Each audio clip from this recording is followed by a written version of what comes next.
dia itu berbunga pada daun ketiga dari atas. 1, 2, 3. Nah, di sini titik pembungaannya. Jadi kita teteskan dari daun ketiga 4, 5. Jadi teteskan di sini aja. Tuh tetes. Yang ini aja nih. Segede gini berbunga. Nih, anggrek. Kecil banget nih berbunga. Ada daunnya lagi kayak dendro. Yang biasa dijual dan banyak beredar di pasaran kurang lebih seperti ini. Ini Phalaenopsis pyloric. Bunganya lebih unik tentunya, lebih unik, lebih cantik. Untuk yang biasa mekar seperti ini, pyloric enggak, ya kuncup. Dan yang ini Phalaenopsis species. Lihat, sekecil ini sudah berbunga. Udah kenop, sebentar lagi mekar. Secara umum perawatannya sama, tapi ada beberapa hal khusus yang membedakan perawatannya antara anggrek spesies, yang ini Doritis, yang hybrid ataupun pyloric. Dan kita akan bahas ya untuk perawatan yang khusus di antara beberapa Phalaenopsis yang berbeda jenis. Jadi ditekan dulu tombol subscribe-nya. Sebelum lanjut ditekan dulu tombol subscribe-nya buat yang belum subscribe, dan jangan lupa ditekan juga tombol like-nya sekarang juga. Kita langsung lanjut ke tutorialnya. Assalamualaikum warahmatullahi wabarakatuh. Selamat berjumpa kembali di Kebun Tetangga Channel. Kali ini kita akan bahas Phalaenopsis lagi ya. Pada video sebelumnya sudah saya share juga perawatan Phalaenopsis skala rumahan untuk yang secara umum untuk semua jenis Phalaenopsis. Tapi ada beberapa hal khusus yang memang tidak bisa disamakan antara Phalaenopsis hybrid dan juga Phalaenopsis spesies dalam perawatannya, terutama dalam penyiraman. Untuk yang seperti ini, media tanamnya memakai Sphagnumos. Dan penyiramannya jangan setiap hari, usahakan jangan setiap hari kalau untuk yang seperti ini. Juga kita lihat potnya, biarpun media tanam yang sama dengan pot yang sama, tapi ukuran pot juga berpengaruh. Misal yang ini besar, ukuran 4 in, yang ini lebih kecil. Yang kecil ini lebih cepat kering. Jadi intinya kalau untuk penyiraman, siram jika media menjelang kering, dan itu kita bisa pahami jika kita merawat anggrek dengan baik. Tentunya kita bisa tahu kapan waktunya kering dan kapan waktunya masih basah. Kita bisa lihat dari kondisi media tanam juga. Dan yang ini satu lagi dengan media tanam yang sama, ini Sphagnumos campur Cocochip ya media tanamnya. Yang ini ukuran potnya lebih besar, dan tentu saja penyiraman pun tidak bisa disamakan. Jika terlalu sulit menyiramnya atau membeda-bedakan interval penyiraman, kita bisa mengakali untuk menyiram seperti ini. Pot yang besar jangan terlalu banyak, cukup di selewat aja. Sedangkan untuk yang pot seperti ini, pot kecil yang rentan kering, ini bisa agak lama atau bisa kita isi sampai penuh dengan air. Seperti itu penyiramannya. Dan satu lagi, untuk anggrek yang ditempel di pohon atau di papan pakis seperti yang ini ya, ini tempel di pohon mati, di kayu mati, ini penyiramannya usahakan setiap hari. Apalagi jika kondisinya cukup panas, kondisi lingkungan cukup panas, suhunya sehari 2 kali lebih bagus. Dan ini sama seperti media tanam arang. Jika teman-teman memakai media tanam arang, usahakan setiap hari ditanam ya.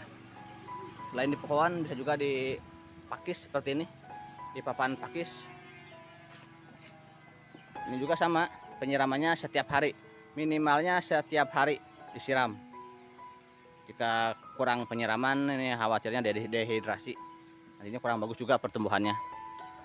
Jadi intinya penyiraman dikondisikan dengan jenis media tanam. Media tanam menjelang kering baru disiram. Media tanam masih becek, masih basah, jangan disiram. Itu akan membunuh anggrek kita secara perlahan.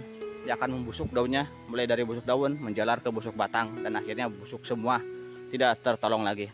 Itu yang khusus dari penyiraman.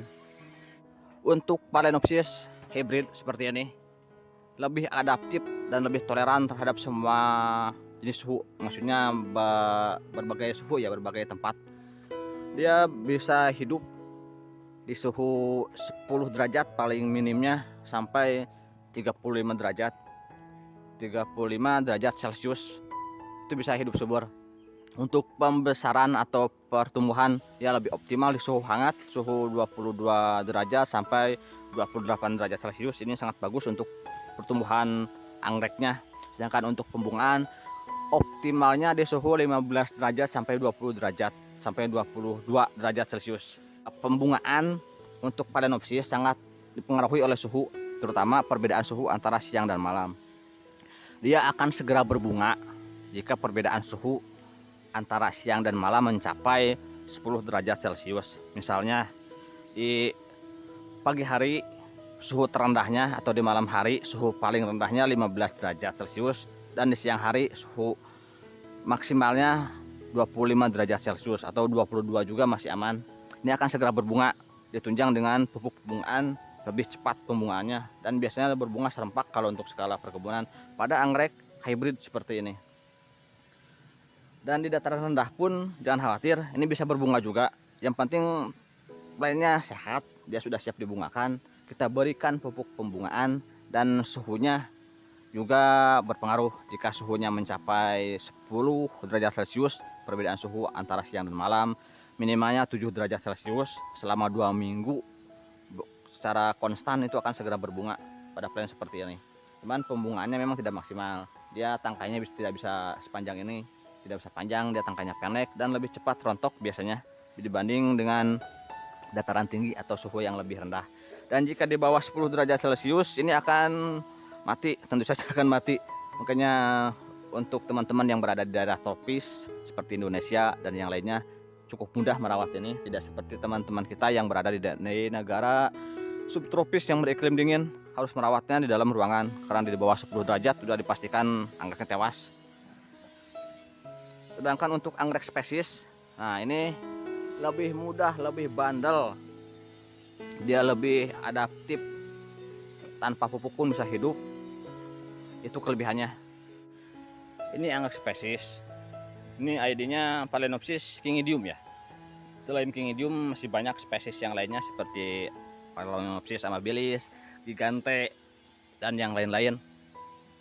Ini lebih mudah hidup, lebih mudah tumbuh tanpa perawatan khusus jika sesuai dengan habitat aslinya.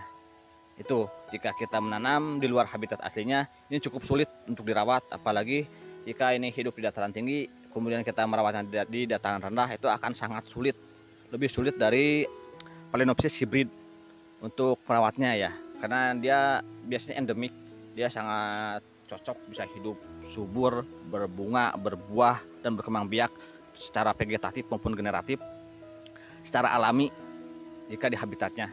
Kalau di luar habitatnya memang membutuhkan perawatan yang lebih ekstra kalau untuk merawat anggrek spesies.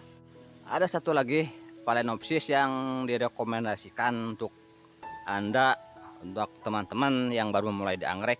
Ada Phalaenopsis ini adalah Phalaenopsis Doretis. Dan Doretis pun tidak hanya ungu ya, banyak macamnya, banyak variannya. Ada yang sangat kecil, ada yang varian dwarf, ada juga yang warna kuning, dan yang lain-lainnya. Tapi sebagian atau yang paling banyak beredar, yang paling banyak ditanam tuh yang seperti ini berbunga ungu. Ini lebih tahan terhadap cahaya matahari, dia bisa hidup di intensitas cahaya matahari 60%, dari 40% sampai 85% ini masih bisa hidup subur. Bahkan full matahari pun, full sun ini masih bisa hidup, tapi memang kurang bagus pertumbuhannya ya. Dia maksimalnya 85% cahaya matahari, ini sangat optimal. Berbeda dengan Phalaenopsis yang lainnya, dia hanya subur, hanya hidup subur di kisaran 60% cahaya matahari. Kalau untuk Doretis lebih mudah perawatannya, lebih adaptif, dan lebih mudah beranak. Ini lebih mudah beranak. Kalau untuk yang lain memang cukup sulit untuk mendapatkan anakannya, apalagi untuk yang bertipe besar seperti ini, yang hybrid seperti ini sangat sulit untuk menganakan, kecuali jika sudah benar-benar besar, sudah benar-benar dewasa, nanti dia beranak seperti ini. Ini ada anaknya ya, indukan, ini anakan. Kalau sudah banyak, sudah tua, bisa beranak seperti ini kalau untuk yang hybrid. Dan untuk berbunga itu mudah, tidak harus macam-macam. Yang ini aja nih, segede gini berbunga. Nih anggrek kecil banget nih berbunga, ada daunnya lagi kayak dendro, dia bisa berbunga seperti ini. Jadi kalau untuk pembungaan tidak khawatir, tidak usah khawatir, yang penting sabar aja, nanti juga dia berbunga. Dan untuk pembungaan nanti juga dia berbunga. Kalau udah seperti ini diberi pupuk pembungaan aja rutin. Jika mau memaksa berbunga bisa, kita mau paksa bunga kita, anggrek kita agar segera berbunga, itu bisa juga kita lakukan. Kita bisa memakai tambahan pupuk pembungaan dan juga bisa diberikan hormon 6-BAP. Untuk membungakan anggrek atau kita memaksa pembungaan pada Phalaenopsis, kita cari plannya yang siap dibungakan. Misal seperti ini contohnya, daunnya besar dan belum ada pertumbuhan daun baru, ini bisa kita bungakan kalau mau. Yang seperti ini juga bisa, ini daunnya sudah mulai membesar ya.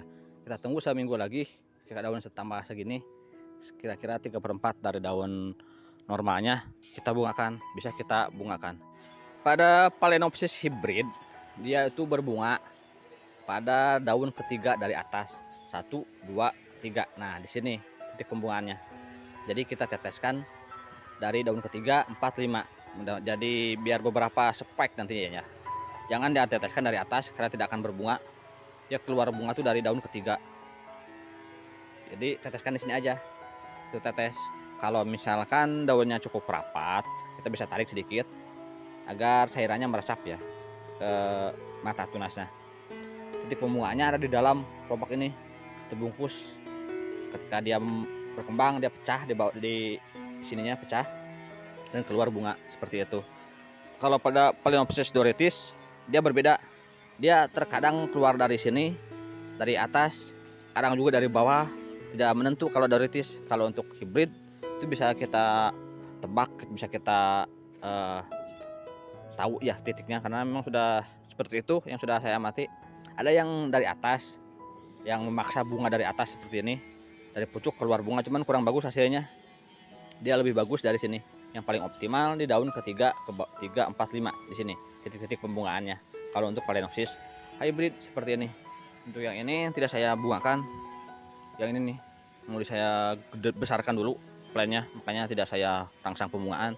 Sayang, kalau memaksa pembungaan seperti ini akan segera berbunga. Dilakukan pada pagi atau sore hari, setiap 1 hari atau 2 hari sekali, selama 1 sampai 2 minggu ya. Biasanya ada perkembangan nantinya pecah. Kalau sudah terlihat perkembangannya, segera hentikan. Karena kalau dilanjutkan kurang bagus nanti ke bunganya. Yang penting keluar spike dulu, itu yang susah kalau untuk Phalaenopsis. Ini namanya hormon 6-BAP.